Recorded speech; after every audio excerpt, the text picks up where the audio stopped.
Yang Yang terhormat terhormat Bapak Pak Wakil Wakil Rektor Rektor 1 Universitas Muhammadiyah Semarang, Bapak Profesor Dr. Profesor Profesor Hasanul Ilham Hasanul PhD. Ilham PhD. Yang terhormat Yang terhormat Ibu Ibu narasumber yang narasumber pertama, Ibu Profesor Dr. Tina Sartiana DS, Yes. dan yang kedua Ibu Profesor Dr. Yuni Pantiwati MM MPD. Berikutnya yang terhormat Bapak Ibu dosen dan juga promotor co-promotor mahasiswa Prodi Pendidikan Prodi Doktor Pendidikan UMN, dan Bapak Ibu mahasiswa baik yang ada di ruangan maupun yang ada di Zoom ya. Gitu.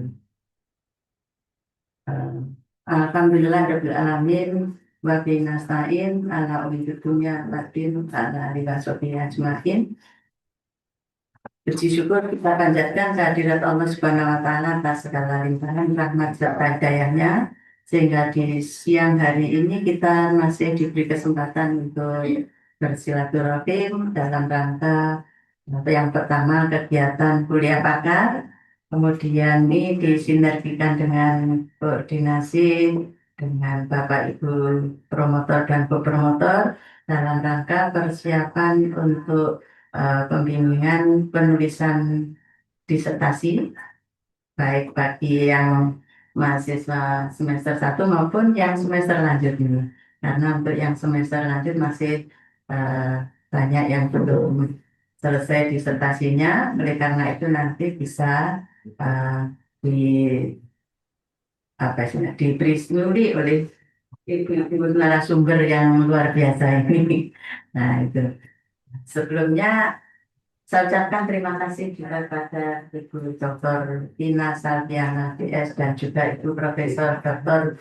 Yuni Pantiwati yang sekaligus Bu Yuni ini sebetulnya nanti juga mendampingi Bapak Ibu sebagai promotor dan juga promotor ya, baik bagi mahasiswa yang baru maupun yang uh, sudah semester lalu ya. Nah itu karena perlu saya sampaikan ini Bu Profesor Dr. Tina itu memang pakar di bidangnya ya, pakar di bidang penelitian, makanya ini saya undang untuk mengisi kuliah pakar ya. Iya, Bu Prof Tina ini juga reviewer penelitian di tingkat nasional ya Bu ya, di tingkat pusat, sehingga ini waktu yang sangat tepat untuk Bapak Ibu eh, berbagi atau mendengarkan apa yang nanti akan disampaikan. Bu Yuni ini juga Pak ini sudah beberapa kali mendapatkan hibah Bu ya, hibah dikti, baik hibah untuk program penelitian fundamental, dan juga yang lebih penting lagi adalah penelitian hibah doktor, sehingga nanti dari pengalaman yang didapat oleh Bu Prof Yuni Pantiwati ini mungkin nanti bisa dimanfaatkan oleh Bapak Ibu dalam rangka menyiapkan proposal baik untuk keperluan disertasi maupun untuk uh, apa ini untuk memperoleh bantuan dana hibah penelitian doktor. Nah, sebenarnya Bapak Marek satu ini juga punya pengalaman itu ya, karena beberapa waktu lalu ada beberapa proposal mahasiswa program doktor pendidikan ini yang lolos hibah disertasi. Nah, ini sangat penting. Prof. Mahfud juga demikian, Prof. Baik juga ya, Prof. ya. Jadi ada beberapa yang sudah lolos, sehingga eh, tidak hanya sekedar mensupport dari sisi apa ini, kualitas maupun juga proses percepatan penyelesaian disertasinya, tetapi juga ya paling tidak itu ada stimulus ya untuk membantu sedikit pendanaan yang diperlukan untuk proses penyelesaian disertasi. Oleh karena itu memang pada kesempatan ini sengaja kami undang juga Bapak Ibu dosen beserta promotor dan co-promotornya agar nanti bisa terjadi apa ini persepsi yang sama, sehingga apa yang ditulis oleh Bapak Ibu itu juga sesuai dengan panduan yang ditetapkan. Begitu juga Bapak Ibu pembimbing itu sekaligus juga bisa mengarahkan sesuai dengan panduan yang ditetapkan. Nah, ini. Dan yang penting lagi bahwa dengan dihadirkannya Ibu berdua sebagai narasumber beserta nanti Bapak Ibu pembimbing di pagi hari ini sampai siang nanti itu harapannya apa ini proses penyelesaian disertasi itu bisa lebih cepat dan tetap menjaga kualitas, bukan hanya cepat saja tapi juga kualitasnya itu tetap terjaga bahkan bisa meningkat. Nah, itu yang diharapkan gitu ya Bapak Ibu. Nah, sebelum dimulai, saya perlu menyampaikan dulu kepada Bapak Ibu promotor, nanti setelah kegiatan kuliah pakar ini nanti akan dilanjutkan dengan kegiatan pembimbingan awal Bapak Ibu ya. Sehingga kami mohon kesediaannya pada Bapak Ibu promotor dan kopromotor untuk nanti tetap tinggal berkoordinasi dengan mahasiswa, terutama yang hari ini ada di ruangan ini secara luring gitu ya. Nah, sebelumnya saya perkenalkan dulu yang ada di ruangan ini meskipun tidak perlu saya sebut satu persatu ya. Ini khusus untuk mahasiswa semester 1 kelas B ya. Karena untuk yang kelas A masih terjadwal nanti di bulan Desember gitu ya. Nah, oleh karena itu waktu yang ada nanti bisa diusahakan untuk bisa dimanfaatkan seoptimal mungkin baik untuk saling berbagi maupun konsultasi dengan eh, promotor dan co-promotor. Nah, saya kira tidak perlu panjang kali lebar ya pengantarnya ini langsung saja pada Ibu Profesor Dr. Vina Salviana DS dan Bu Profesor Yuni Panti untuk segera menyampaikan dan juga berbagi atau sharing pengalaman yang dimiliki gitu. Saya persilakan Bu Prof.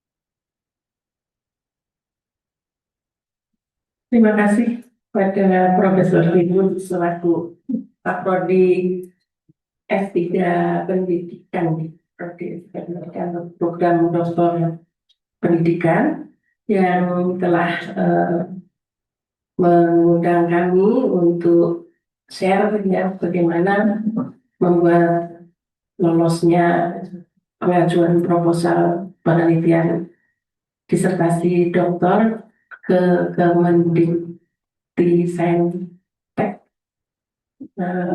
Ini saya rasa satu skema yang sebetulnya sudah lama ya. Sebelumnya, Bismillahirrahmanirrahim. Assalamualaikum warahmatullahi wabarakatuh. Waalaikumsalam. Yang saya hormati Wakil Rektor 1 Prof. Hasanul Inam Husdi yang juga sekaligus sebagai tim promotor di sini. Yang saya hormati Profesor Dr. Mahfud selaku Dekan FKIP yang juga menjadi promotor di program Doktor Pendidikan, juga Prof. Joko Widodo, Prof. Dwi, Prof. Bay Dwi, dan Prof. Hari, juga narasumber di sini ada Prof. Dr. Yuni, dan juga mahasiswa program pendidikan S3 pendidikan atau program studi doktor pendidikan yang telah hadir di sini, juga yang hadir di ruang virtual. Alhamdulillah kita bisa bersama-sama di sini untuk mempelajari ya bagaimana untuk lolos hibah disertasi doktor, atau di sini skemanya disebut PDD, penelitian disertasi doktor. Yang Pertama, eh, di Kemendikbudristek itu kita mengenal ada 3 kategori skema dalam kategori besarnya, yaitu penelitian dasar, penelitian terapan, dan penelitian pengembangan. Mohon ini juga hati-hati, hampir sering terjadi mungkin ini dosen-dosennya ya masuk ke penelitian pengembangan karena judulnya itu pengembangan. Biasanya kalau di pendidikan tuh ada pengembangan model pengembangan itu kan beda ya. Tapi dimasukkan ke skema ini, padahal masih pada penelitian dasar atau fundamental. Lalu apa beda penelitian dasar, penelitian terapan, dan penelitian pengembangan?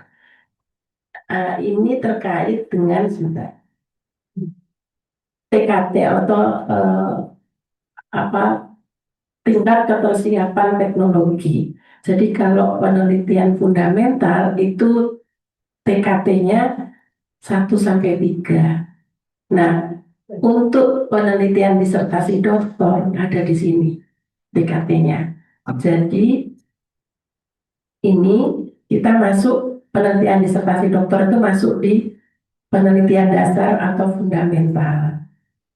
Kemudian penelitian dasar atau fundamental tadi itu ada beberapa ruang lingkup. Nah, karena UMM itu sudah mandiri sejak 2013 ya, itu mandiri jadi tidak bisa mengikuti penelitian dosen pemula, penelitian afirmasi. Yang fundamental isinya mulai ini nomor 3, nomor 4, 5, 6, dan 7. Nah, kita tidak usah hiraukan yang kuning dan merah ini ya, kita fokus saja pada penelitian pasca sarjana. Penelitian pasca sarjana ini ada 2, untuk S2 itu penelitian magister, dan untuk yang S3 penelitian disertasi doktor. Jadi TKT-nya kembali 1 sampai 3 ya, 1 sampai 3. Nah, 1 sampai 3 itu isinya ini. Yang pertama PKT 1. Di dalam proposal yang diajukan itu sudah memenuhi ini. Latar belakang dan tujuan litbang telah didefinisikan, ada pertanyaan litbang yang ingin diketahui atau dijawab, kemudian ada fakta dan argumen dasar yang relevan dan mendukung perlunya dilakukan litbang. Litbang diperlukan untuk mendukung kebijakan pemerintah, mengetahui fenomena atau solusi masalah. Penelitian disertasi doktor ini bisa multi years, jadi bisa 2 tahun, bisa kalau 1 tahun juga boleh, tapi kalau bisa multi aja, eman-eman gitu ya, 2 atau 3 tahun. Jadi kalau sekarang semester berapa? Semester 1 ya, berarti mengajukan bulan depan, insya Allah dibuka. Nanti pengumuman mungkin sekitar Maret gitu ya. Berarti kan sudah semester 2 kan itu. Kalau pengumuman diterima berarti 2026 itu tahun pertama, 2027 tahun kedua. Ya bisa 2 tahun.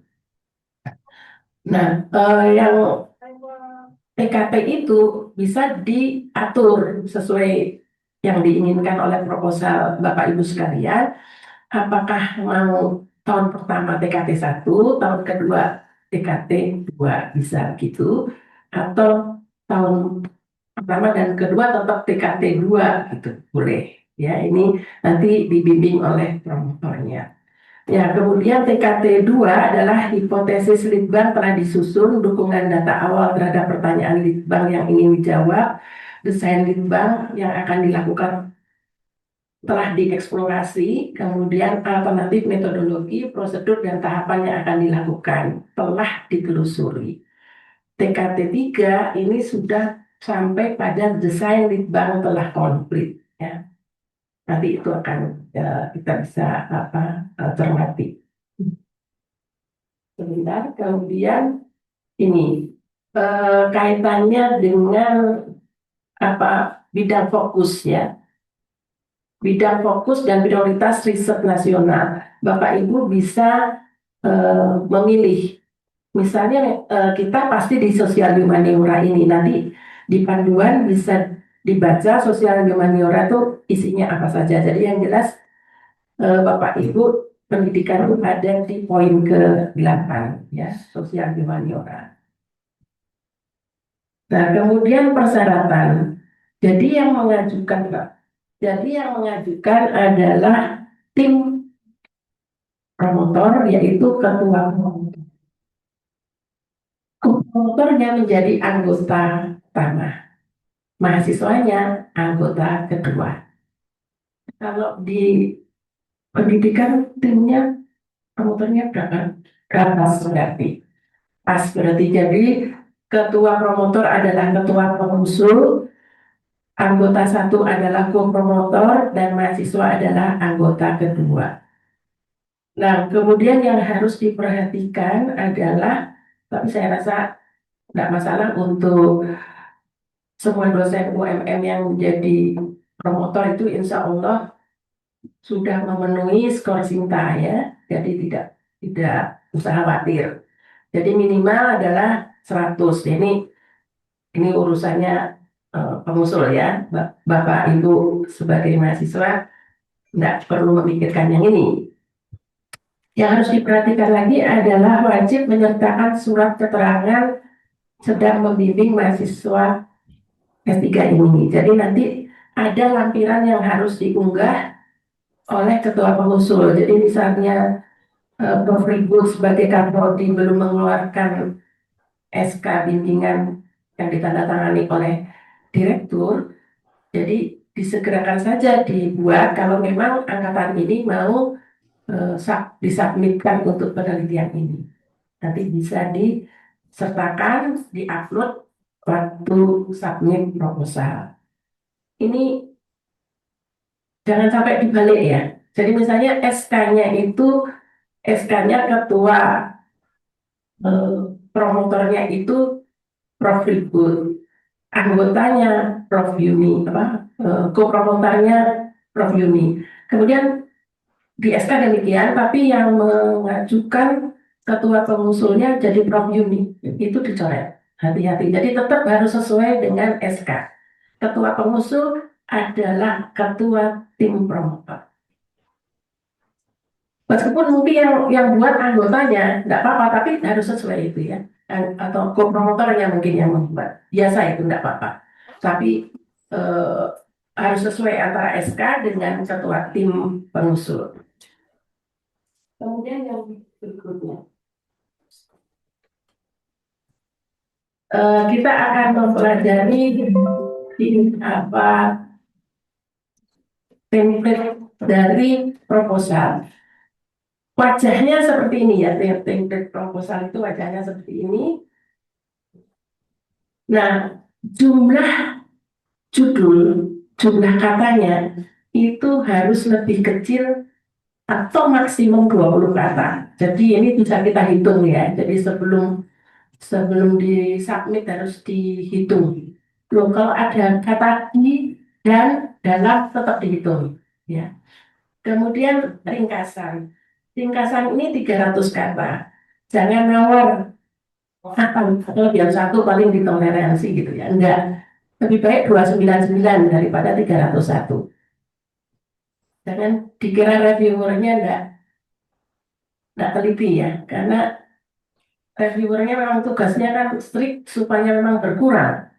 Yang supaya berkurang ya harus diperiksa pada tahapan substantif karena 2 kali kan, tahap administratif dulu kemudian tahap substantif. Jadi kita akan meloloskan dulu di tahap administratif ini, kalau enggak akan dibaca isinya. Nah yang tahap administratif ini strict sekali reviewernya. Sudah daripada tadi jumlah katanya 301 mending 299. Kemudian di bagian urgensi, penelitian ini pentingnya apa gitu ya. Kalau hanya penting untuk diteliti gitu aja, nggak meyakinkan, maka harus dikaitkan dengan astra cita. Astra cita itu kan ada 8, nanti di bagian mana dikaitkannya. Kemudian bisa ditambahkan dengan SDGs, kaitkan dengan SDGs. Kalau misalnya itu kaitannya dengan kebijakan, ditambahkan lagi kebijakan pemerintah tentang pendidikan nomor sekian itu ternyata begini-begini. Ini sangat mendukung kebijakan pemerintah. Jadi penting. Jadi pentingnya tuh kelihatan gitu ya. Nah, jadi di dalam ringkasan itu urgensi, tujuan, metode, dan luaran yang ditargetkan. Luaran yang ditargetkan disebutkan di tahun pertama untuk penelitian disertasi doktor adalah publikasi ilmiah di jurnal internasional bereputasi. Dulu enggak, mulai tahun ini reputasi, dulu internasional aja. Kemudian kalau 2 tahun, yang tahun kedua adalah publikasi di jurnal Sinta 1 atau Sinta 2. Disebutkan boleh apa jurnalnya apa dan URL-nya, perkara nanti dalam pelaksanaannya bergeser, enggak apa-apa, yang penting sama-sama. Maksudnya sama setara kategorinya, itu bisa, itu yang penting. Misalnya Scopus Q3 atau Q4 ya sama setara. Kalau turun gimana? Janjinya Q1 turun, enggak apa-apa. Itu enggak apa-apa, tapi lebih baik enggak usah janji tinggi-tinggi, lebih baik janjinya misalnya Scopus Q4 tapi pelaksanaannya Q3 gitu ya, itu lebih bagus. Lalu tuliskan TKP-nya di ringkasan ini. Ini kan enggak ada di petunjuknya ya, tapi kalau ditambahkan itu biasanya reviewer, oh itu pengusul memang tahu. Artinya yang bantu promotor lah di link kalau enggak ada itu ya. TKT-nya berapa, 2 atau 3. Misalnya tahun pertama 2, tahun ketiga 3 boleh. Maaf, tahun pertama 2, tahun kedua 3 bisa. Tetap 2 ya juga boleh. Kemudian kata kunci, ini yang jadi problem setiap tahun. Kata kunci di situ 5 kata kunci. Ini bisa multitafsir. Dan yang penting nggak lebih dari 5, saya nulis 4, nggak boleh. Ya harus 5. Ini multitafsir ya. Dipisahkan dengan tanda titik koma.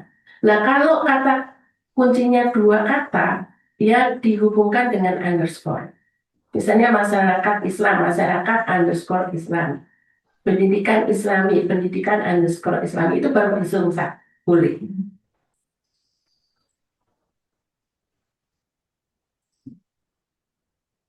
Nah, baik, sekarang yang bagian berikutnya adalah pendahuluan. Ini tidak boleh lebih dari 1000 kata. Tapi kalau tidak boleh lebih dari 1000 kata, jangan 600 kata. Kan masih punya space 400, kenapa nggak dipakai gitu? Itu reviewer juga ya untuk gemes gitu loh, mau dikasih space kok nggak dipakai gitu ya. Terlalu singkat jadinya. Nah, pakai aja 998, 999 gitu ya. Itu bagus. Kemudian kekeliruan yang sering terjadi di sini ya. Di sini kita lihat dulu.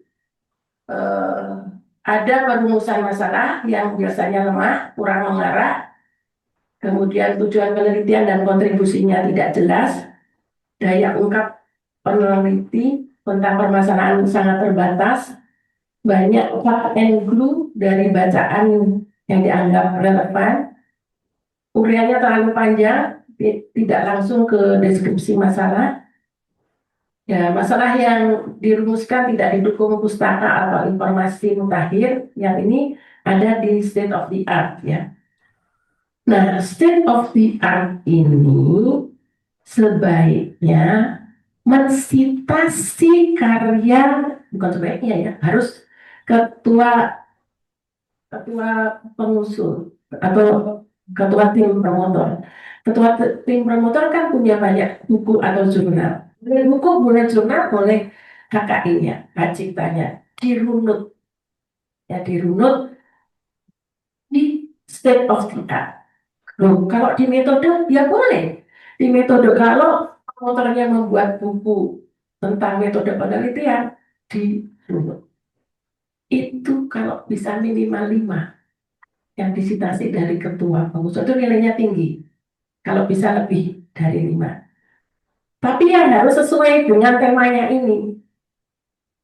Ya, tema yang Bapak Ibu munculkan harus sesuai. Kan mungkin karyanya eh, tim promotor, ketua promotor itu banyak, maka harus yang diambil yang sesuai. Itu dihitung, nanti kaitannya dalam membuat daftar pustaka ya. Nama yang disitasi, nama ketua promotor itu di bold.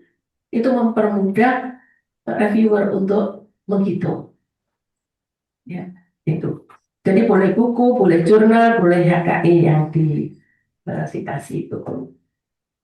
Kemudian roadmap nanti saya akan menunjukkan contoh-contoh peta jalan atau roadmap.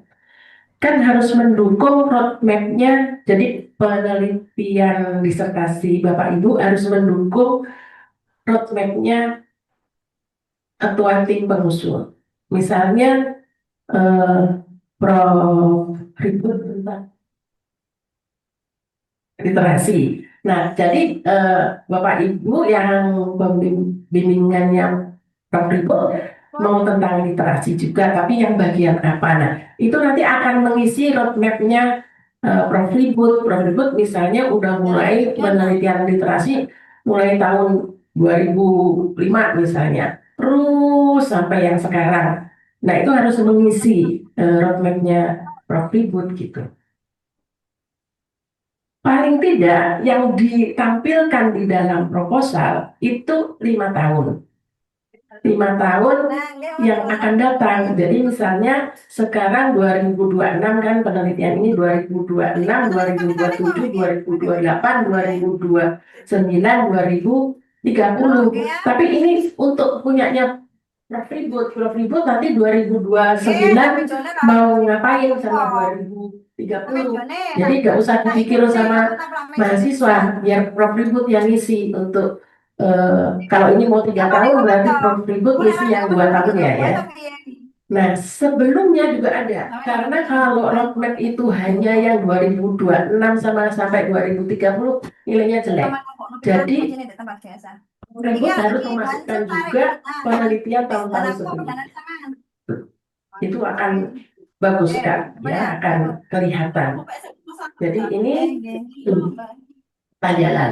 Kemudian novelty. Biasakan di proposal itu novelty disebutkan kebaruannya apa dari penelitian ini. Kan tentu disertasi juga harus ada kebaruan. Sama, ini karena ini diusulkan ke negara, itu harus ada kebaruan. Jadi yang dari Prof. Ribut selama ini apa? Kebaruannya dari proposal disertasi ini apa? Mengisi kekosongan itu tadi. Nah, pendekatan pemecahan masalah itu isinya apa? Ini banyak yang berdebat tentang ini. Boleh metode atau teori. Ya misalnya untuk memecahkan masalah yang ada di penelitian ini belum pernah digunakan metode X gitu ya. Ini baru loh. Nah, ini boleh begitu. Belum juga menggunakan implementasi dari teori ini gitu. Ini baru loh. Coba kita lihat penelitian yang dulu-dulu itu seperti ini. Ini baru loh. Ini pemecahan masalah di situ. Bisa metode, bisa pendekatan. Kemudian sitasi disusun dan ditulis berdasarkan sistem nomor. Jadi pakai nomor, pakai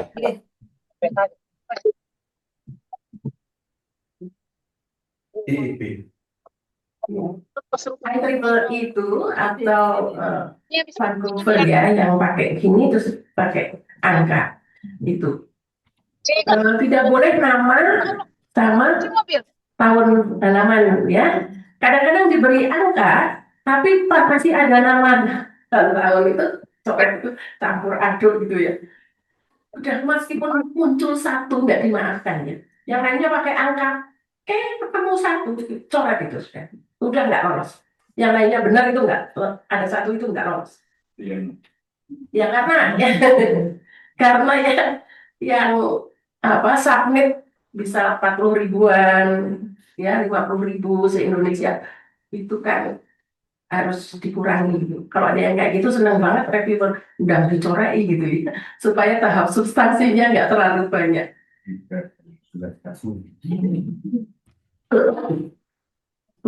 Ya baik. Kemudian ke metode. Saya rasa metode ini tentu sudah ada spesifikasi di bidang prodi pendidikan ya. Jadi silakan aja itu dipilih, tetapi harus jelas ya, harus jelas.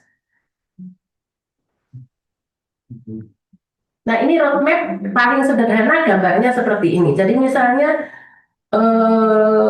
penelitian Prof. Ribut tahun 2005 apa judulnya? Biasanya ini diceknya oleh reviewer itu di ID cintanya Prof. Ribut. Jadi tahun 2005 itu Prof. Ribut nulis di jurnal apa? Misalnya saya reviewer, saya klik ID cintanya, ada nggak judul ini? Kalau nggak, bohong.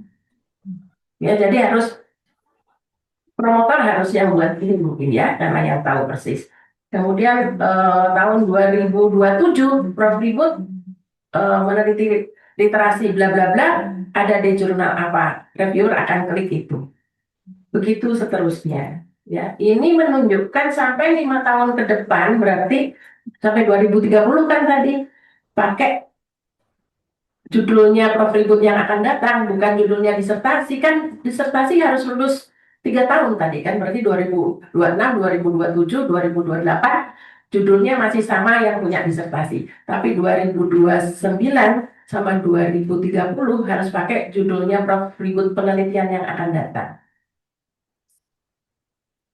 Itu ya, ini nah di metode sekarang apa yang harus diperhatikan? Tidak perlu definisi. Metode adalah bla bla bla, nggak usah, langsung saja jenis penelitiannya apa atau tipe penelitiannya apa.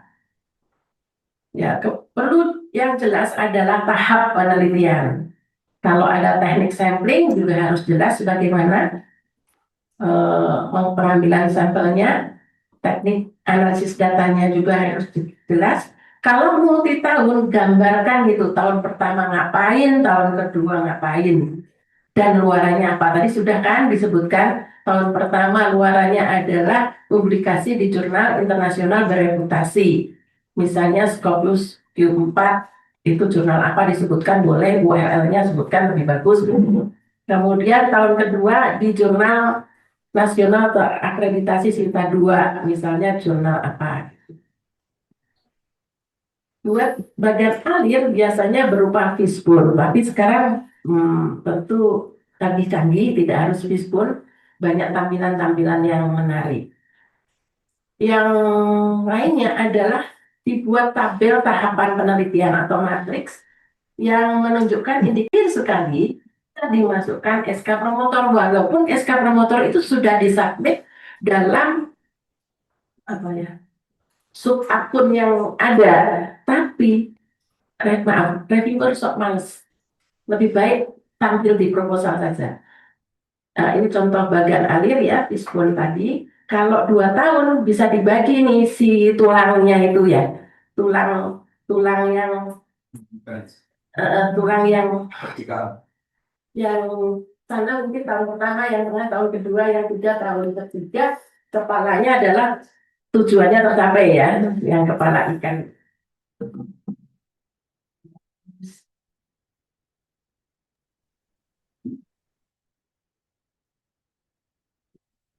Ini kemudian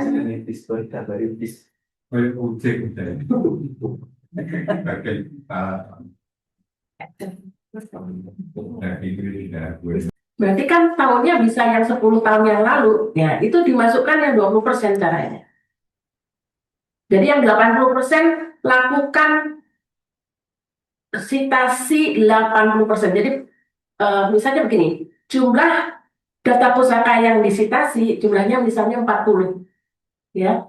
Berarti yang 32 itu harus 5 tahun terakhir. Nanti yang 8, taruhlah yang 6 itu mensitasi punya ketua promotor. 4-nya mungkin sumber-sumber lain. Nah, sudah lolos, bagus ini. Karena misalnya promotornya tidak tiap tahun punya publikasi, buku ataupun jurnal kan, yang relevan dengan tema Bapak Ibu. Jadi nggak apa-apa 7 tahun yang lalu dikutip nggak apa-apa. Tapi masukkan yang ke 20% hitungnya, jangan masuk ke 80.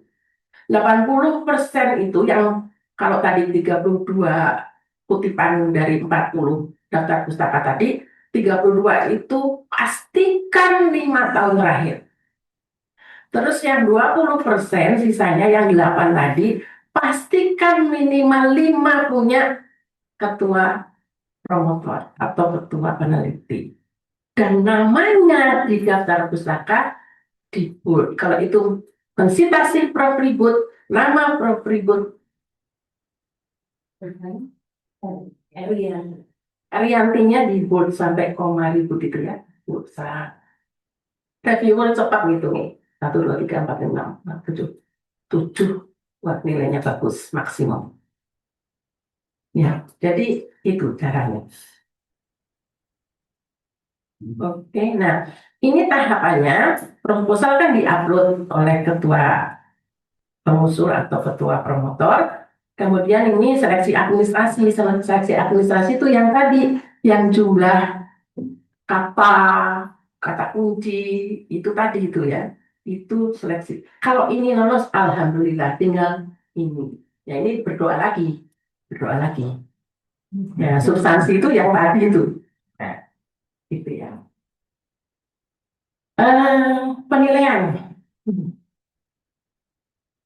harus sesuai dengan template, harus sesuai tadi jumlah kata, cara citasi, subbagian, dan jumlah kata dalam subbagian. Jadi misalnya begini, ringkasan tadi kok lupa, nggak ada urgensi, itu udah kecorek, ya. Nah, gimana caranya supaya reviewer cepat?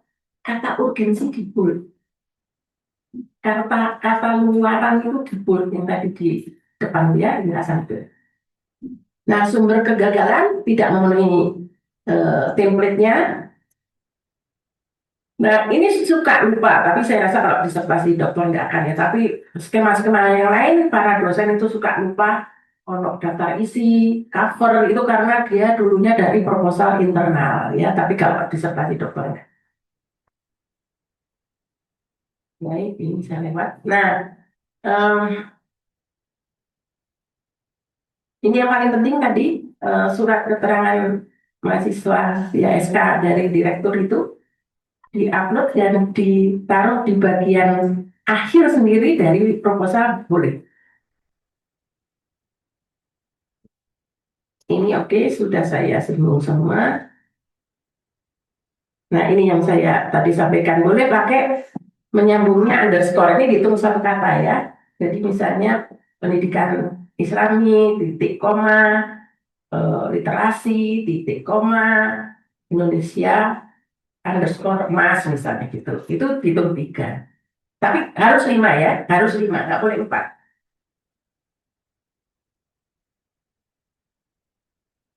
Ini juga sudah saya singgung. Nah, ini SK tadi ya, SK pembimbing dari direktur itu kan ditaruh di akun tersendiri sebetulnya di-upload, tetapi boleh ditaruh di bagian akhir proposal, yaitu setelah metode.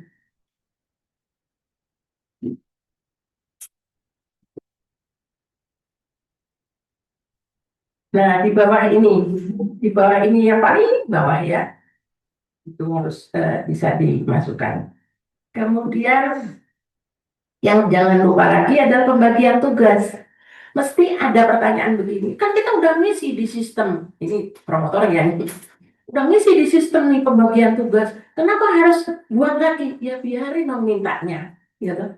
mintanya di proposal tuh dibuat lagi. Ini di bagian metode. Itu harus ada pembagian tugas. Ini boleh dibentuk tabel. Misalnya tadi sudah saya singgung sih, misalnya pembagian tugasnya ketua pengusul itu sebentar, yang pertama pengumpulan data itu anggota atau mahasiswa, kemudian analisis data mahasiswa juga ketua pengusul dan anggota itu ditulis, itu dibuat tabel jelas. Nah, itu ada di ini bagian ini kan metode yang di bawah itu tadi.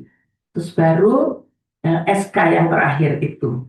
Jadi ini kalau reviewernya males buka apa yang akunnya SK udah bisa lihat di sini. Oh, sesuai nih, ketua pengusul adalah ketua tim promotor, anggota satu adalah co-promotor, anggota dua adalah mahasiswa. Oh, sesuai nih dengan SK direktur tadi ini. Oke, ini 60 juta 1 tahun, berarti kalau Bapak Ibu mengusulkan 2 tahun, 60-60. Ya, tapi ini kalau rezekinya bagus ya. Kadang-kadang reviewernya senangannya nyorei, kalau nggak nyorei nggak. Jadi biasanya turunnya ada 55 gitu ya, 56 gitu. Nggak full. Ini luarannya. Oh, ini sudah saya singgung. Sekarang LAB. Oh ya, tadi ya, yang emansipasi punya ketua pengusul boleh buku, boleh jurnal, boleh hak cipta. Kemudian rekam jejak dari ketua tim ini dilihat ya, misalnya kolaborator publikasi internasional bereputasi ada berapa, kemudian relevansi dengan pengusul. Jadi upayakan promotor itu relevan ya rekam jejaknya dengan tema Bapak Ibu. Ini kepakarannya akan dilihat oleh reviewer, saya lewat aja ya. Nah, ini yang harus diingat, novelty harus ada, dinyatakan mungkin ya, kaitkan dengan asta kita dan atau SDGs atau tadi kebijakan, tiga-tiganya lebih bagus. Enggak ada mitra kita enggak. Nah, sekarang RAB. Tidak ada honor peneliti. Lalu biasanya pertanyaan di mana-mana saya biasanya ditanya, terus kita dapat apa? Udah meneliti capek-capek kok nggak ada honor. Ya, sebagai pengusul yaitu dosen, itu kan sudah dapat sertifikasi, tunjangan sertifikasi. Jadi tidak perlu ada honor sebagai peneliti. Nah, terus gimana? Mau ngabisin yang 60 juta itu tadi ya. Terus bagaimana untuk mahasiswa? Nah, komponennya ada di uang harian. Jadi misalnya pengumpulan data. Komponen biaya pengumpulan data ini ada uang harian. Misalnya penelitiannya taruhlah ke Jogja gitu ya. Itu berapa sih? 410.000 satu hari. Bapak Ibu, kalau 10 hari aja kan udah 4.100.000. Nah, mosok cuma 10 hari penelitiannya dalam 8 bulan. Kan nggak mungkin, mesti lebih kan? Nah, itu bisa Bapak Ibu 10 hari di bulan pertama, 10 hari di bulan kedua, gitu ya. Atau di bulan pertama mungkin belum turun, dananya juga belum turun, banyak rapat-rapatnya misalnya. Baru bulan kedua itu adalah turun lapangan, itu 10 hari, bulan ketiga 12 hari gitu ya. Nah, ini kan sudah 8.200.000 kali dosennya juga ikut turun, tapi turunnya kan lebih banyak mahasiswanya, karena mahasiswanya kan untuk bayar ujian ya, ini atau untuk penelitian juga dan banyak ujian misalnya. Nah, itu bisa tercover dari uang harian. Karena tidak boleh menyebutkan untuk membayar ujian proposal, tidak boleh. Tapi ngambilnya dari uang harian itu. Paling tidak itu bisa membantu. Ya. Dosennya juga bisa dapat dari uang harian. Kan di Jogja 410.000. 410.000 itu sudah transport lokal dan makan. Jangan dibuat sendiri-sendiri. Uang harian 410.000, makan 65.000 kali 3. Transport lokal nge-grab misalnya 40.000. Nggak boleh. 410 itu sudah include semuanya. Ya. Lalu ke Jogjanya naik apa? Naik kereta atau pesawat boleh masukkan itu. Itu bukan uang harian. Itu kan yang diperbolehkan adalah public transportation. Tidak boleh sewa mobil sekarang ya. Yang berapa tahun terakhir ini sudah nggak boleh sewa mobil. Yang berapa tahun sebelum COVID itu kan sewa mobil, harus ada STNK mobilnya, itu bukan nama kita kan, harus namanya rentalnya itu. Kemudian kalau pakai supir, KTP-nya supir itu di copy kan gitu ya. Sekarang mungkin sudah tahu ya Dikti, kalau itu dihapusi juga sama peneliti gitu ya. Punya temennya padahal pakai mobil sendiri itu sudah tahu. Akhirnya diubah kebijakannya harus pakai public transportation. Jadi misalnya ke Jogja pakai travel, ke Jogja pakai kereta api, pakai pesawat, itu silakan, terus nanti uang hariannya di kota tersebut.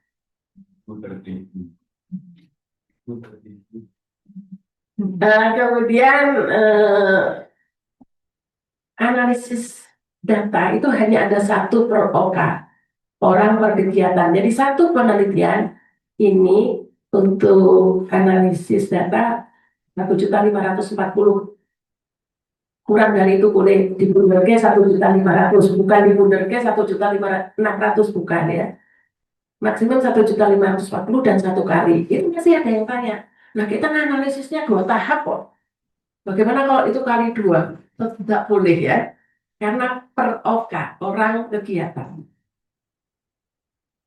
Kemudian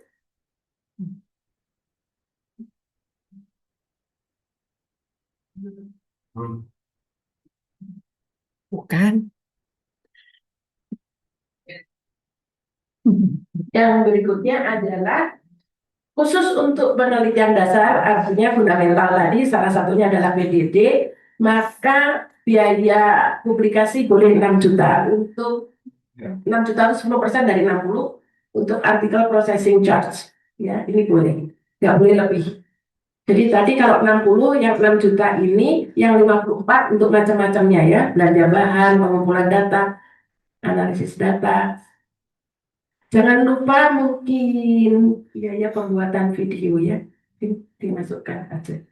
Jangan besar-besar, ini suka marah ya viewernya besar-besar. Video gampang aja kok sampai 5 juta gitu.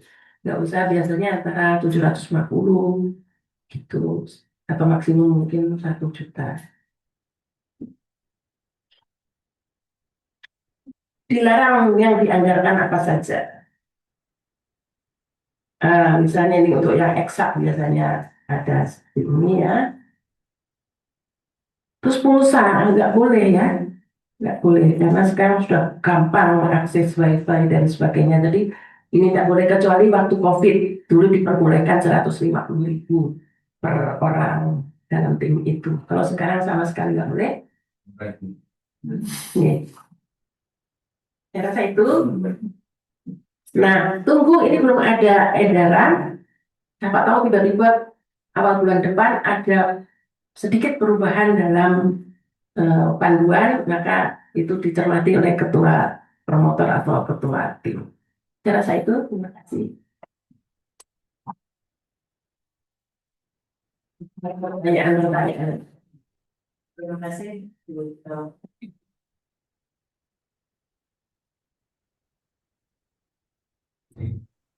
Terima kasih sudah sangat detail yang disampaikan, tapi akan lebih konkret lagi jika ada tampilan praktik baik dari Ibu Prof. Yuni Pantiwani. Saya persilakan, Bu.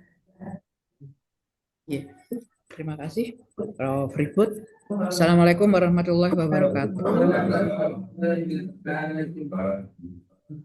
Yang terhormat Bapak Warek 1, di sini ada Prof. Asal PhD, sudah ya.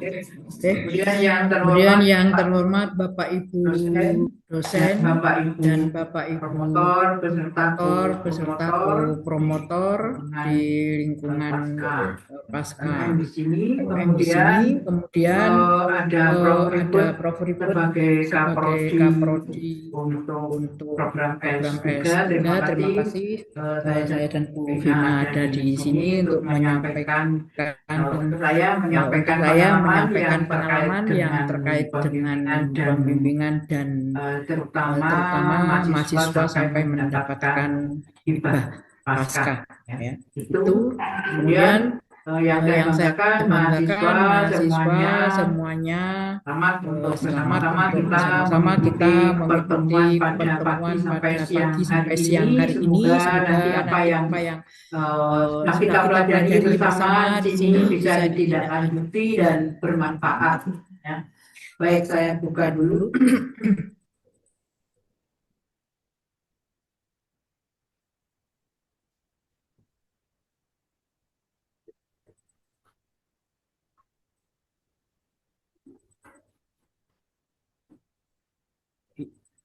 Baik, Bapak Ibu sekalian, saya mengikuti tema yang dituliskan oleh Prof. Ribut ya, yaitu strategi sukses menulis proposal penelitian disertasi doktor yang kompetitif dan berkualitas. Nah, tadi sudah kita dengarkan bersama yang disampaikan oleh Prof. Vina, yaitu bagaimana menyusun proposal itu sudah secara detail mulai dari template sampai dengan pengajuan ya, tadi sudah begitu rinci. Kemudian yang saya sampaikan, saya mau menuliskan perjalanan. Saya sampaikan di sini perjalanan seorang mahasiswa. Itu yang saya sampaikan ya. Jadi saya punya bimbingan ya mahasiswa S3. Mahasiswa ini masuk di UMM September 2023.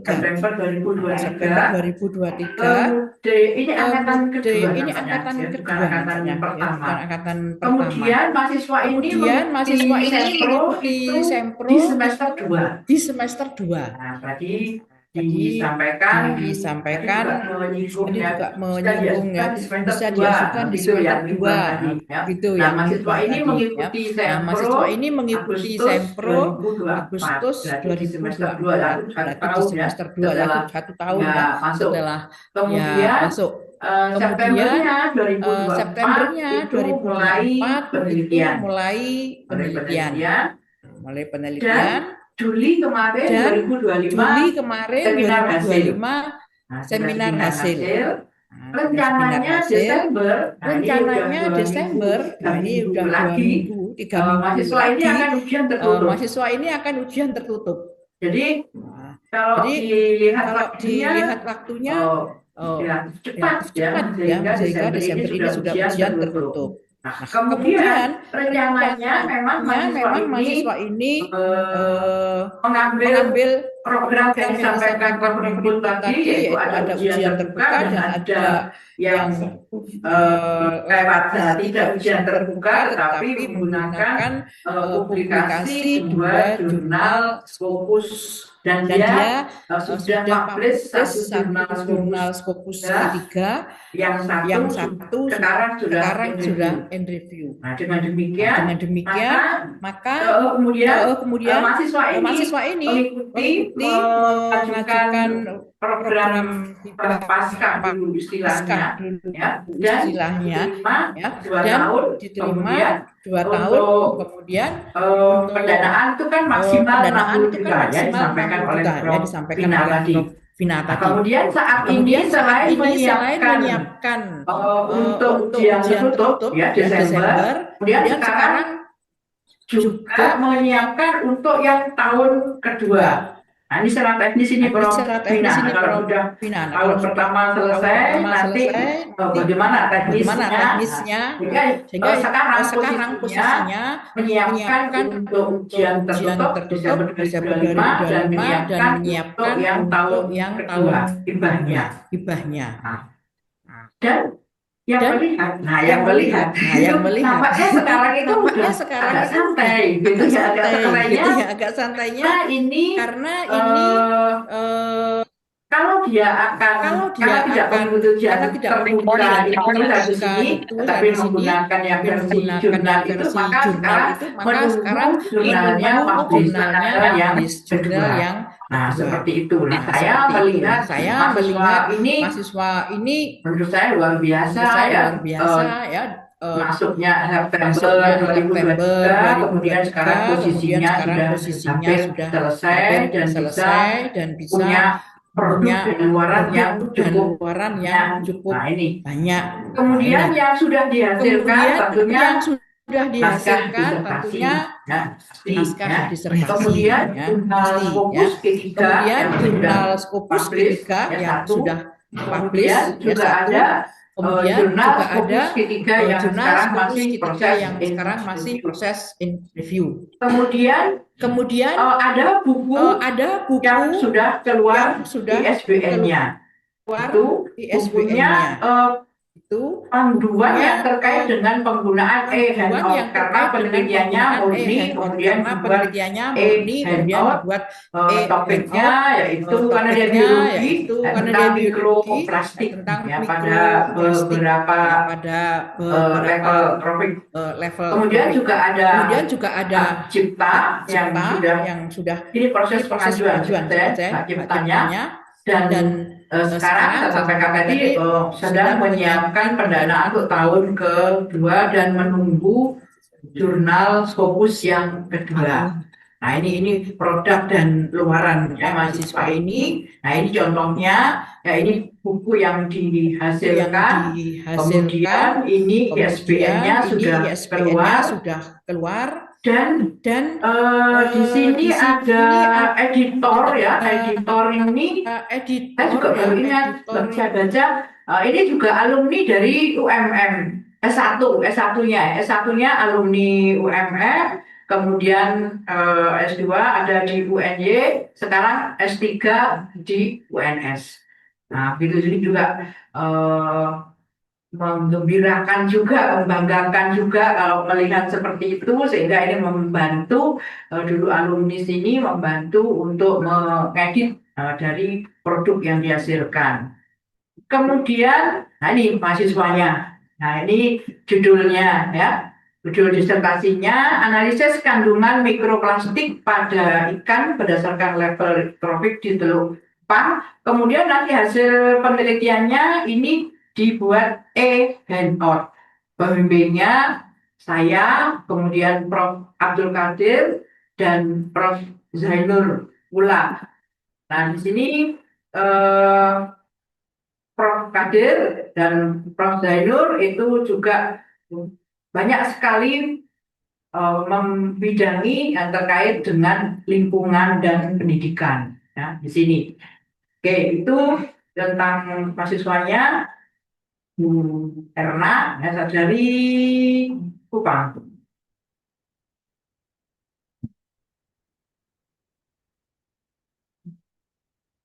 Nah, ya.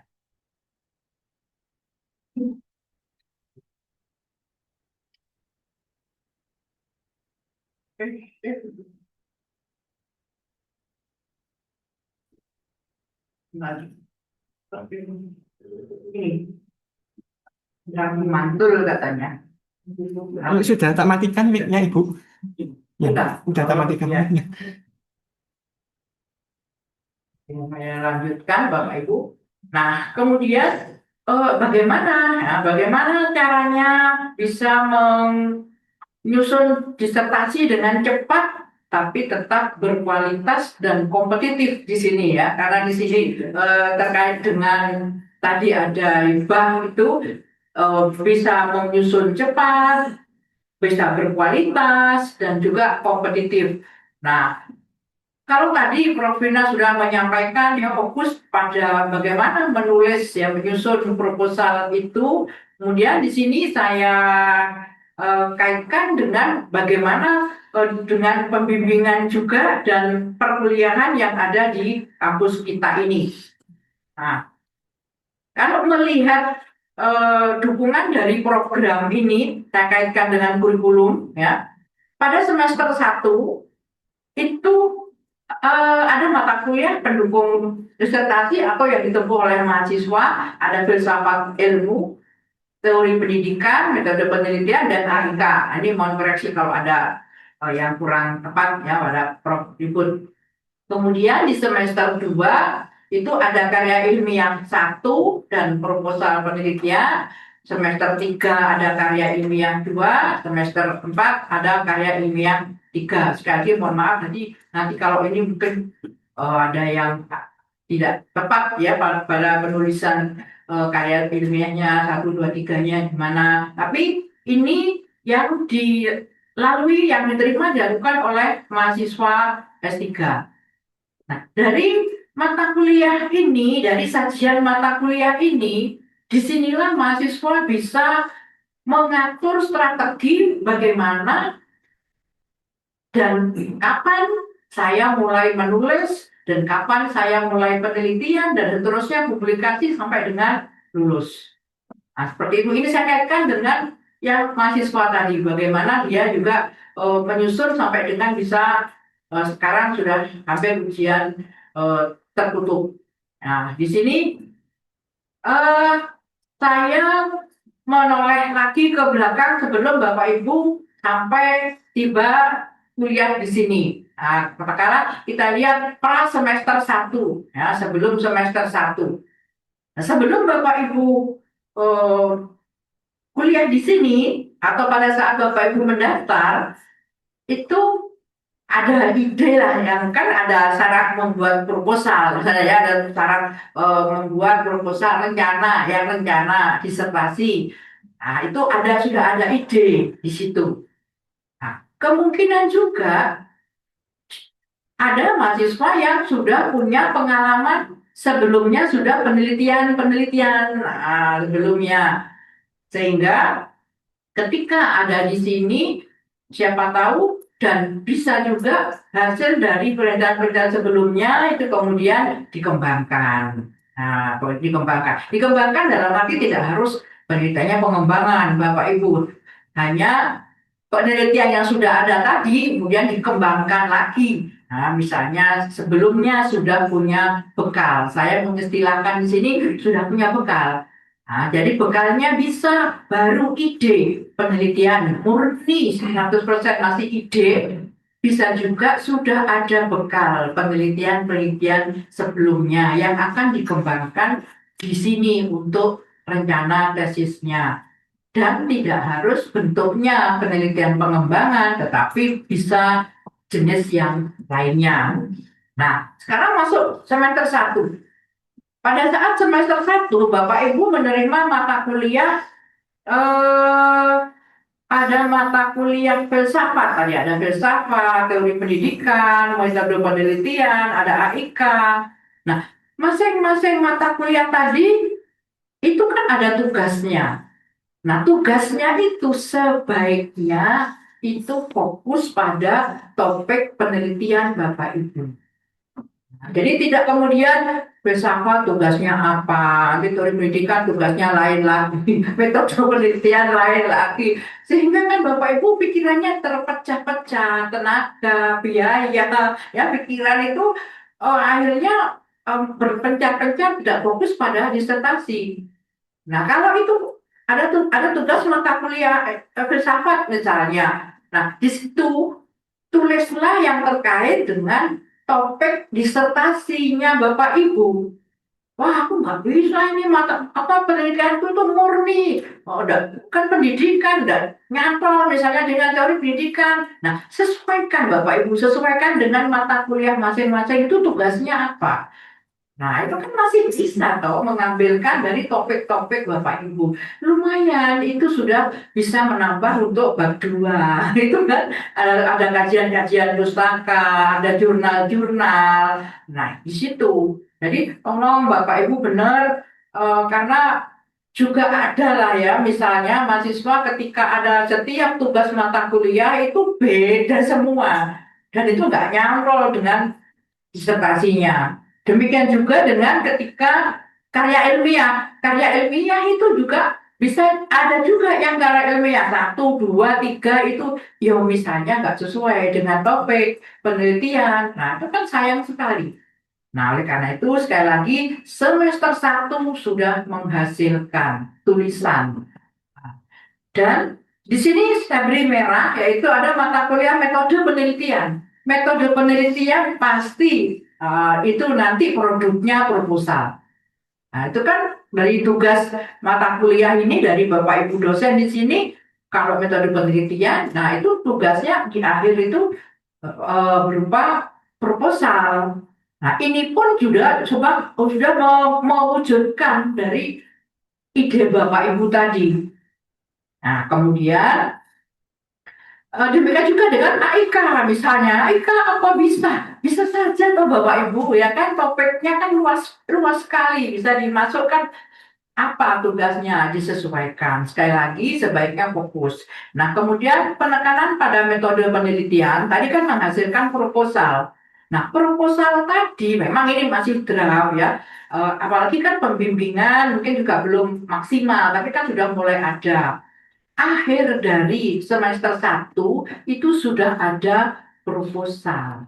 Ditambah dengan nanti bimbingan, dengan dosen pembimbingnya, sudah jelas nanti proposalnya sudah oke dan bisa diseminarkan di semester 2. Nah, berarti dari semester 1 produknya, di semester 2 nanti ditambah dengan pembimbingan, di semester 2 bisa sempro. Nah, tadi itu yang saya gambarkan mahasiswa tadi, semester 2 dia sempro. Nah, kemudian di sisi lain ada mata kuliah karya ilmiah. Nah, karya ilmiah itu kan bisa berupa jurnal, bisa berupa prosiding. Nah, itu silakan mau dalam bentuk apa. Kalau di karir 1 ya, di karir 1 eh, mungkin penelitiannya masih ringan-ringan saja atau enggak penelitian, nulis literatur review. Nah, misalnya ya, hasil dari literatur review di karir 1 bisa dipublikasi di Sinta. Tadi Prof. Ribut mengatakan bisa Sinta 4, Sinta 3, ya syukur ya kalau lebih tinggi. Nah, kemudian dari Sinta yang dihasilkan tadi itu bisa ditulis disitasi untuk latar belakang. Nah, karena itu di proposal itu nanti sudah ada tulisan Bapak Ibu sendiri. Berdasarkan, misalnya ada yang namanya Soekarno, misalnya ya 2025, udah apa ya, temuan yang ada ketika literatur review. Nah, itu bisa. Itu. Kemudian, tidak hanya literatur review, penelitian yang ringan-ringan, saya katakan ringan-ringan itu kan uji pendahuluan, misalnya kalau yang eksak, begitu ya. Kemudian kalau yang pendidikan, misalnya observasi di kelas, survei, misalnya ya survei kan memberikan angket, itu kan nanti ada datanya, walaupun masih sedikit, tidak apa-apa, tulis saja untuk di tugas karir 1. Kemudian setelah publish itu menjadi citasi di latar belakang. Nah, itu Bapak Ibu. Ya, sekali lagi eh, program sudah menyusun dengan begitu indahnya ya, untuk agar Bapak Ibu bisa menulis disertasi dengan baik. Nah, demikian juga dengan ketika di eh, Sinta 2. Nah, Sinta 2 ini saya katakan dari tadi bahwa di semester 2 itu Bapak Ibu sudah bisa sempro. Bekalnya, saya silakan bekal tadi ya, dari ide awal, dari mata kuliah Medpen, dari tugas mata kuliah yang lain-lain, ditambah dengan karir dan pembimbingan. Nah, cukup. Nah, sudah cukup ya untuk sempro dan publikasi di tugas karir satu. Jadi tolong nanti di karir satu jangan mencari lagi nulis opo ya. Udah jangan kembali aja ke disertasi. Nah, itu yang sering ditemui juga. Beda lagi topiknya, nanti beda lagi. Nah, kan memang dengan tenaga energi Bapak Ibu. Itu Bapak Ibu sekali lagi mulai sekarang sudah harus fokus ya. Bapak Ibu kita yang S3 itu sangat beda ya kondisi dengan yang S1. Artinya kalau S1 itu mahasiswa murni gitu ya, kuliah saja yang dipikir. Nah, kalau mahasiswa ini S3 pekerjaan, keluarga, ibu-ibu itu yang pengajian, misalnya yang PKK, yang macam kan. Nah, oleh karena itu harus betul-betul bisa mengelola waktu dan pikiran. Nah, kemudian semester 3 ada karir 2.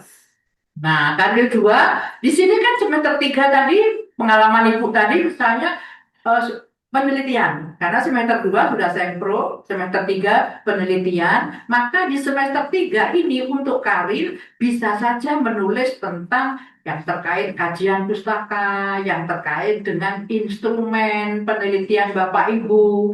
Nah, instrumennya kan juga banyak sekali. Ya, banyak sekali yang dipakai dan membutuhkan kajian pustaka sebagai penguat. Nah, dari situ bisa ditulis lagi literatur review juga bisa, penelitian deskriptif juga bisa. Nah, dari karir 2. Nah, jadi sekali lagi ini masih ada benang merahnya. Tidak terputus dari mulai kuliah semester 1 itu. Demikian juga di semester 4. Nah, tadi kan ketiga penelitiannya semester 4. Nah, ini nulis lagi. Nah, apa yang ditulis? Tadi kan sudah dapat data ketika di semester 3. Nah, itu dicuplik saja. Jangan semuanya. Bapak Ibu juga harus punya strategi ya ketika menulis. Jangan semua ditulis. Oke. Nah, waktunya 3 menit lagi. Kemudian sekali lagi itu dijuplik saja. Datanya diambil sedikit yang mana sehingga tidak sama persis dengan disertasi Bapak Ibu nantinya. Itu pokoknya kita juga harus mengelola itu sekali lagi bisa konsultasi dengan pembimbing juga. Nah, di semester 5 ya semester 5 itu semester 4 ini sudah Semhas ya semester 4 sudah Semhas karena semester 3 tadi sudah penelitian, semester 4 Semhas, semester 5 revisi kemudian sudah bisa ujian tertutup. Nah, itu Bapak Ibu ya strateginya ya, triknya agar bisa semoga saja ya cepat lulus, tetap berkualitas, bisa mengajukan hibah, dapat punya proposal punya karya yang bagus dan juga ada dana yang membantu itu. Nah, ini sekilas juga sudah saya sampaikan tadi beberapa hal kalau misalnya akan menulis proposal tadi sebagian disampaikan Prof. Vina. Baik, saya ini sedikit saja ya. Harus bagaimana kita untuk bisa menulis dengan baik, pembimbingan dengan baik. Sekali lagi pembimbing jangan ditinggal. Artinya pembimbing itu dekati terus, jangan ditinggal agar selalu rindu dan kangen. Kalau sudah ditinggal itu kan, waduh, lama mau menjumpai pembimbingnya lagi, masih maju mundur lagi. Nah, sekali lagi, pertama ya jangan ditinggal pembimbing, dekati pembimbing, kemudian tetap positive thinking, ya capai setinggi-tingginya, keinginan, motivasi setinggi-tingginya, perkara itu nanti tidak setinggi puncak itu, ya nggak apa-apa, tapi kemudian kita tetap berusaha untuk mencapai yang di atas. Jangan punya keinginan yang di bawah, gitu lah ya. Ingat yang di atas. Sekali lagi positive thinking pada siapapun, bagaimanapun untuk mencapai kelulusan ini. Ya, saya kira itu. Jangan takut gagal, terus mencoba sampai sukses tercapai. Saya akhiri sekian. Wassalamualaikum warahmatullahi wabarakatuh. Terima kasih Prof. Yuni Fantilati yang telah menyemangati mahasiswa untuk segera menyelesaikan disertasinya. Meskipun kalian di sini masih semester 1 ini apa istilahnya, penyemangat gitu ya. Nah, ini masih ada waktu sedikit karena nanti akan dilanjutkan dengan langsung bimbingan dengan promotor dan co-promotor, terutama yang sudah hadir di sini gitu ya. Mungkin ada 2 penanya saja, masing-masing 1 pertanyaan saja kalau ada. Ya, yang di apa ini di layar juga boleh menyampaikan pertanyaan kalau ada yang perlu disampaikan. Boleh kepada Prof. Vina maupun Prof. Yuni. Tidak ada ya. Mungkin sudah sangat jelas. Nah, sebelum diakhiri mungkin bisa ditambahkan sedikit ada tambahan dari Prof. Vina, contoh proposal yang sudah lolos gitu ya. Mungkin maksimal 5 menit. Terima kasih.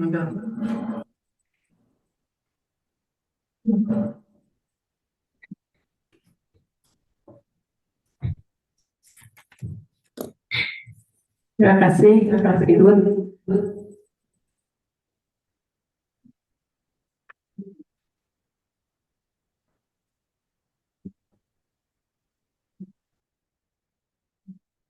Baik, ini karena saya dosen di Prodi Sosiologi, di S3 Sosiologi, S2 Sosiologi, dan S1 Sosiologi, maka saya, ya reviewer kan juga boleh mengusulkan proposal ya.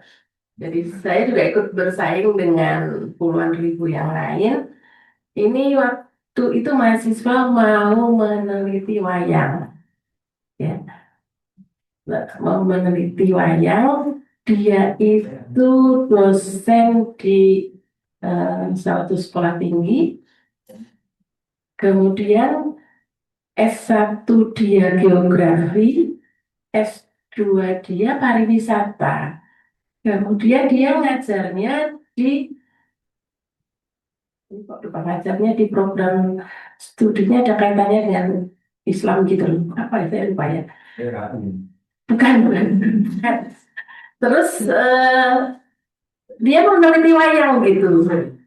Terus saya bilang begini, mau dapat hibah disertasi nggak? Mau. Kalau meneliti wayang kayaknya enggak deh, saya gitu. Pertama, kaitannya dengan program studi S3 Sosiologi di sini. Yang kedua, enggak, manfaatnya dengan tempat Anda bekerja itu tidak mendukung. Kemudian judulnya nggak seksi. Terus saya tawarin, kalau misalnya tentang cyber feminis gimana? Ya, dan kebetulan, bukan kebetulan ya, memang saya sosiologi gender gitu ya. Jadinya harus sesuai dengan promotornya kan. Lalu muncullah ini aktivisme digital berbasis cyber feminisme dalam gerakan komunitas muslimah milenial. Jadi dia yang studi yang tadi kaitannya dengan masyarakat Islam masuk ini untuk muslimahnya itu, dan lupakan S2 pariwisatanya karena tidak mendukung tempat kerjanya gitu. Kemudian sekarang yang seksi adalah yang bau digital gitu ya, yang cyber gitu.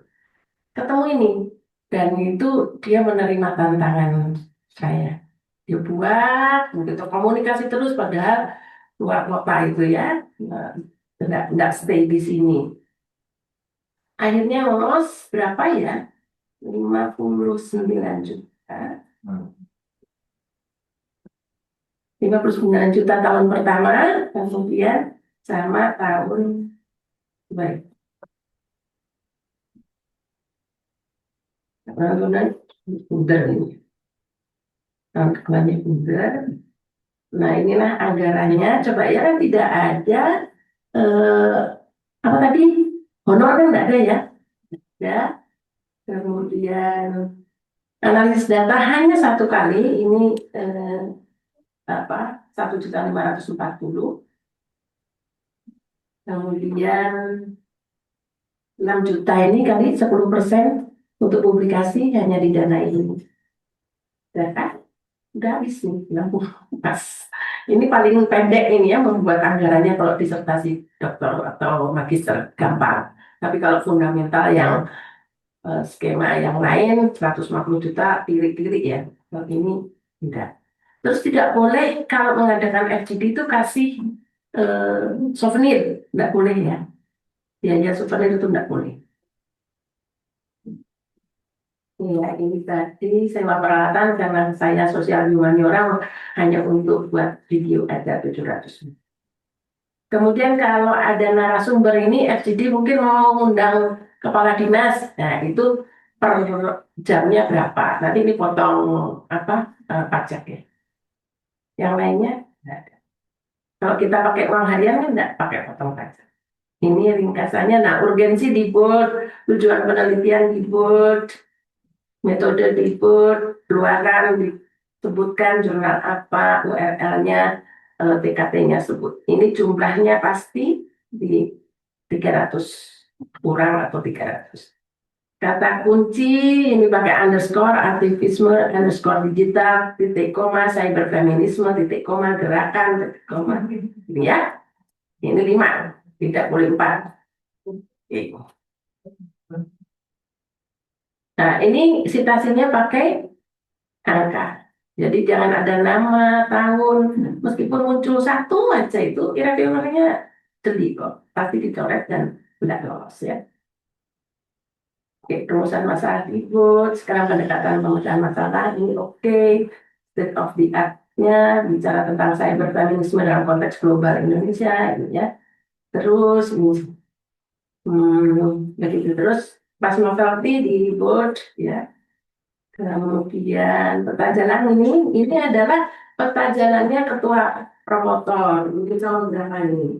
Misalnya saya mulai yang saya masukkan yang bau-bau gender atau feminisme itu 2009 sampai terus. Nah, sampai nanti 5 tahun ke depan nanti saya sampai 2027 ini mau rencana apa? Nanti promotornya ini yang disertasi doktornya ada di sini.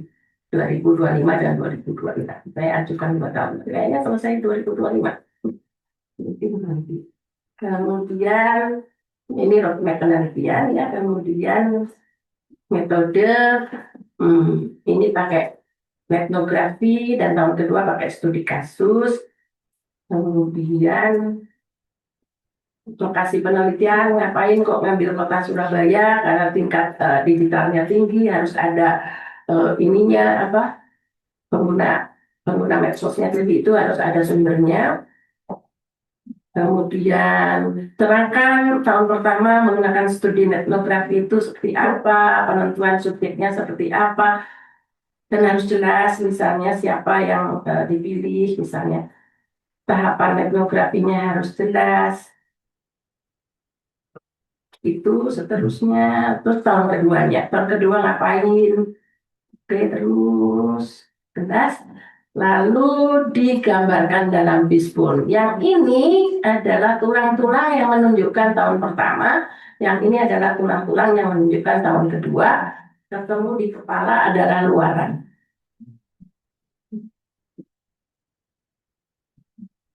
Kemudian ini yang saya tadi sampaikan, harus jelas siapa mengerjakan apa. Tahun pertama misalnya mengumpulkan data pasti anggota 2 mahasiswanya, bukan ketua promotor suruh turun lapangan ya, ini pasti anggotanya. Ya, tapi semua. Nah, kemudian apa saja? Nah, ini ngikutin tahapannya etnografi tadi, mulai investigasi, engagement, imersi ya. Kemudian melakukan FGD itu ketua tim, bukan anggota. Ini siapa ini lagi engagement itu terlibatan peneliti dengan data, bisa co-promotor ikut ya. Apa yang ditargetkan itu pasti artikel di sini. Nah, yang ini adalah indikator capaiannya. Apa yang didapat? Pengumpulan data dengan ini apa yang didapat? Data konten macam dan jenis yang dipost oleh komunitas di IG-nya ya. Data tentang narasi cyberfeminisme, ini indikator capaian.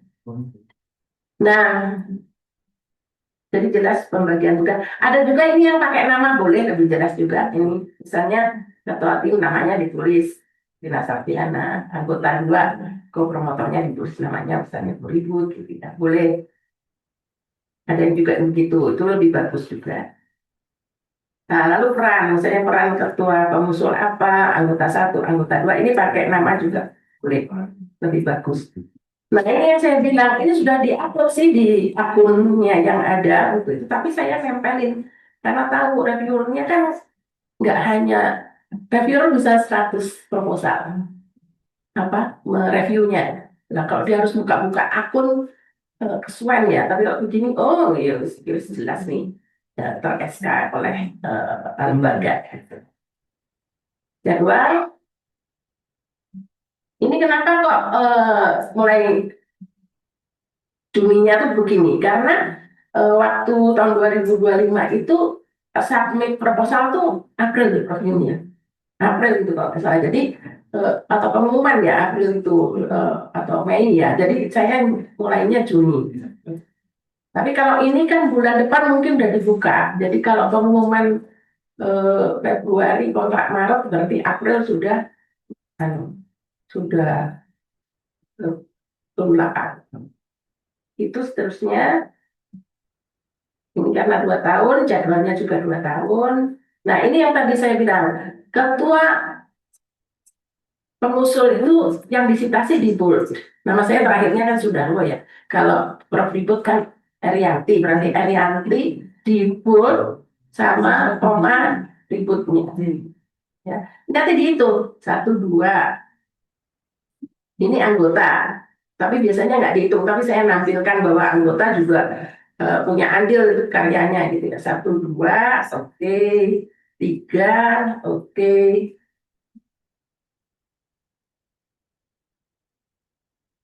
4, 5, 6, 7, 8. Ada 8 yang disitasi 9. Berarti sudah melebihi, tadi 5 udah nilai tertinggi ya. 5 aja nilai tertinggi, berarti 9 otomatis masuk. Nah, sekarang ini jumlahnya ada 41 referensi. Berarti 80% harus 5 tahun terakhir. Berarti sekitar 32 ya. 32 atau 33. Kita lihat 5 tahun terakhir itu karena ini buatnya 2021.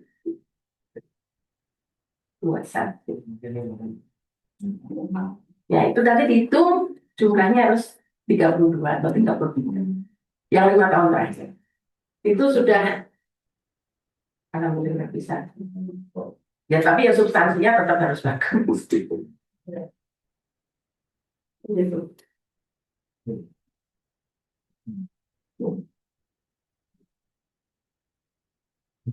Terima kasih Prof. Vina, sudah banyak yang disampaikan ya, mulai dari konsep sampai dengan contoh konkret sehingga apa yang disampaikan betul-betul bisa paling tidak menginspirasi Bapak Ibu ya, baik yang di sini maupun di rumah masing-masing. Mudah-mudahan dengan stimulus ini dan juga yang lebih penting tadi adalah panduannya gitu ya.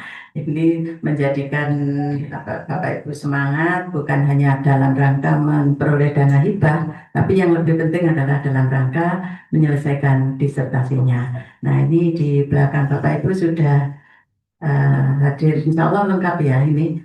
Bapak Ibu dosen pembimbing maupun promotor dan co-promotor. Tapi sebelum Bapak Ibu berkoordinasi dengan Bapak Ibu promotor dan co-promotor, perlu kita akhirkan dulu untuk kegiatan kuliah pakar ya, karena Bu Prof. Vina maupun Bu Prof. Yuni mungkin ada kegiatan yang lain yang juga sudah menanti. Oleh karena itu mari kita beri ucapan terima kasih kepada Prof. Vina dan Prof. Yuni dengan tepuk tangan yang lebih meriah lagi. Mari kita tutup dengan saja antara Alhamdulillahirrahmanirrahim. Terima kasih Bu Prof. Vina, Prof. Yuni, dan mohon maaf kalau ada yang kurang berkenan, dan juga pada Bapak Ibu mahasiswa yang ada di rumah masing-masing atau mungkin di mana saja berada, yang jelas ini muncul di layar kaca mengikuti kegiatan ini. Mudah-mudahan apa yang kita dapatkan hari ini barokah pada kita semua. Ya, billahi taufiq wal hidayah. Assalamualaikum warahmatullahi wabarakatuh. Nah, Waalaikumsalam. Prof. Tina Terima kasih, Prof. khususnya ya, Terima kasih, mungkin Prof. kalau ada kegiatan yang sudah menanti, disilakan. Kami masih akan melanjutkan dengan Bapak Ibu dosen dan juga mahasiswa khususnya untuk program bimbingan. Prof Yuni tentunya masih harus